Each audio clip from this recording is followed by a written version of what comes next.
जय श्री श्याम। बाबा के चमत्कार भरी दुनिया में आपका स्वागत है। आज जो कहानी सुनाएंगे ये कहानी सिर्फ वही लोग सुने जो बाबा में सच्ची आस्था रखते हैं। अगर आपको लगता है कि बाबा थोड़ी बात करते हैं अपने भक्तों से, तो ये कहानी आपके लिए नहीं है। आज हम जिन भक्तों की बात कर रहे हैं उनके परिवार में सभी बाबा को बहुत मानते हैं। उनके घर ऑफिस हर जगह पर बाबा का मंदिर है। उनके दिन की शुरुआत ही बाबा के नाम से होती है। इस परिवार में 3 लोग हैं, रमेश और उसकी पत्नी सुनंदा और उनका एक बेटा अरुण। ये सब बाबा को बहुत मानते हैं। अरुण अभी स्कूल में पढ़ता है और वह बहुत ही शरारती बच्चा है, लेकिन पूरे घर की जान बसती है अरुण में।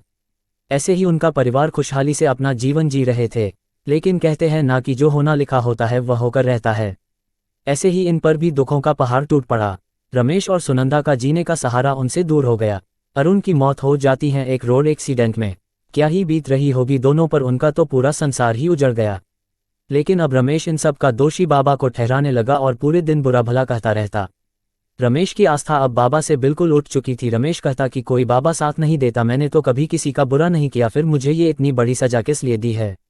इसी बाबा ने मेरे बेटे को अपने पास बुलाया है। लेकिन सुनंदा अब भी बाबा को उतना ही मानती थी। रमेश ने तो अपने घर और ऑफिस से बाबा का मंदिर भी हटा दिया, लेकिन सुनंदा बाबा की अब भी छोटी सी तस्वीर रखती थी और उसकी पूजा करती थी। अपने पति के ऐसे बर्ताव पर वह कुछ नहीं बोलती थी, क्योंकि वह भी उसी दर्द से गुजर रही थी, लेकिन इसका जिम्मेदार वह बाबा को नहीं मानती थी। वह अपने पति से छुपकर बाबा की पूजा किया करती थी। लेकिन रमेश के हालात अब बहुत खराब हो गए। रमेश ने अपनी नौकरी भी छोड़ दी। अब उनके हालात ऐसे हो गए कि खाना खाने के लिए भी पैसे नहीं हैं। एक दिन रमेश देखता है कि उसकी पत्नी बाबा श्याम की पूजा कर रही है। ये देखकर रमेश को बहुत गुस्सा आया। उसने अपनी पत्नी से कहा कि जिसने हमारा सब कुछ छीन लिया तुम उसी की पूजा कर रही हो।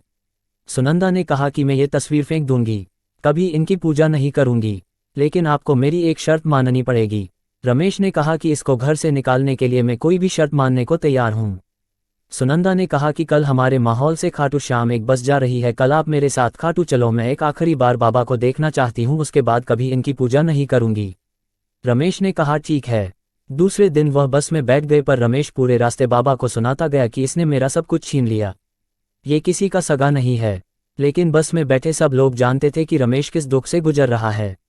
सबको रमेश के लिए बहुत बुरा लग रहा था और वह सोच रहे थे कि बाबा इसके दुख भी दूर कर दो।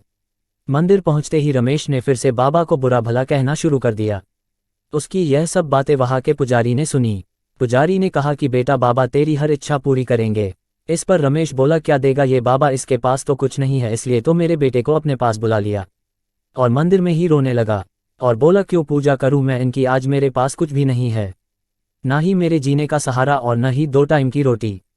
तभी रमेश को लगा जैसे किसी ने उससे कहा है कि बस इतनी सी बात है, तेरी रोटी का इंतजाम तो अभी कर देता हूं, और रही बात तेरे बेटे की तो वह भी जल्द ही तेरे पास होगा।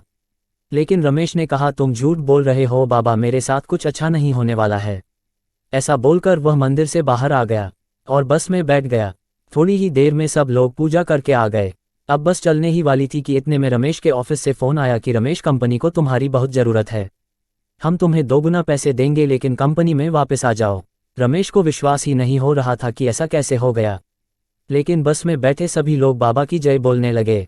अब रमेश की एक परेशानी तो दूर हो गई, लेकिन रमेश ने अपनी पत्नी को पूजा करने से मना कर दिया। पर सुनंदा ने बाबा की तस्वीर फेंकी नहीं और अलमारी में रख दी। सुनंदा को भरोसा था कि एक दिन रमेश पहले जैसे हो जाएगा। ऐसे ही दिन बीतने लगे। एक दिन रमेश धीरे से अलमारी खोलता है और बाबा की तस्वीर निकालता है और तस्वीर से कहता है कि तुमने मेरे खाने का इंतजाम तो कर दिया, लेकिन मेरा बेटा कहाँ है।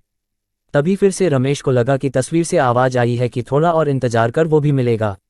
इस बार रमेश के चेहरे पर मुस्कान थी। रमेश को एक नई उम्मीद दिखने लगी।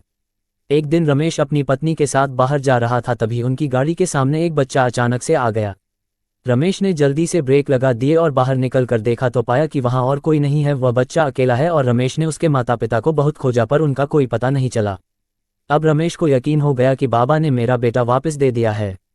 वह लड़का भी उसी जगह मिला था जहां उसके बेटे का एक्सीडेंट हुआ था।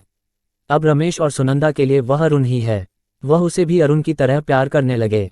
यह कोई काल्पनिक कहानी नहीं है, इसलिए कहा था कि जो बाबा पर सच्चा विश्वास रखता है वही कहानी को सुने। बाबा की इस दुनिया में कुछ भी नामुमकिन नहीं है। जय श्री श्याम।